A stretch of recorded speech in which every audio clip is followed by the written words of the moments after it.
청주 오송 참사 유가족과 생존자들이 김영환 충북지사에 대한 검찰의 불기소 처분에 반발하며 오늘 항고장을 제출했습니다. 당시 지하차도를 통제하지 않은 책임을 물어 실무자인 공무원들만 재판에 넘기고 정작 최고 책임자인 김 지사에게는 면죄부를 줬다는 겁니다. 김 지사는 자신을 기소해야 한다는 주장에 대해 기막힌 프레임이라고 반박했습니다. 이초원 기자가 보도합니다.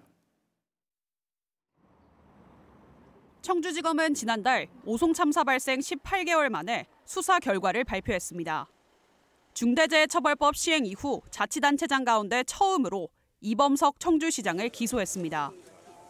지하차도 침수의 직접 원인이 된 제방의 불법 훼손이 반복되는데도 안전점검을 전혀 하지 않았다는 이유에서입니다. 하지만 김영환 충북지사는 재판에 넘기지 않았습니다.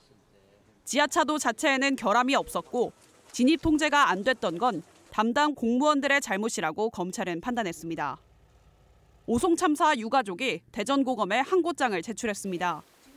청주지검 수사 결과에 불복해 최고 책임자인 김영환 충북지사에 대한 기소를 고검이 다시 한번 검토해달라는 뜻입니다. 이들은 지하차도를 통제하지 못한 책임을 실무자인 공무원들에게만 묻고 최고 책임자인 김 지사에게 면죄부를 준 건 앞뒤가 맞지 않는다고 말했습니다.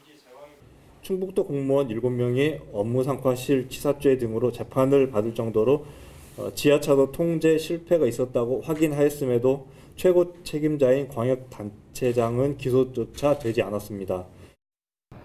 또 지하차도 사전 통제 기준을 담은 매뉴얼은 있었지만 참사 현장에서 실제로 작동할 수 있는 시스템은 없었다고 주장했습니다.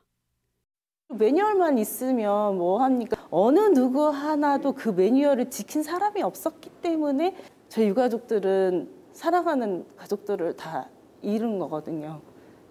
김 지사는 지난달 충북도 의회에 출석해 오송 참사를 가장 아프게 생각한다면서도 자신을 기소해야 한다는 주장에 대해서는 기막힌 프레임이라고 말했습니다. 도지사를 구속시켜야 된다, 기소해야 된다. 그 현수막을 붙이고 방방곡곡에 그걸 하지 않았습니까?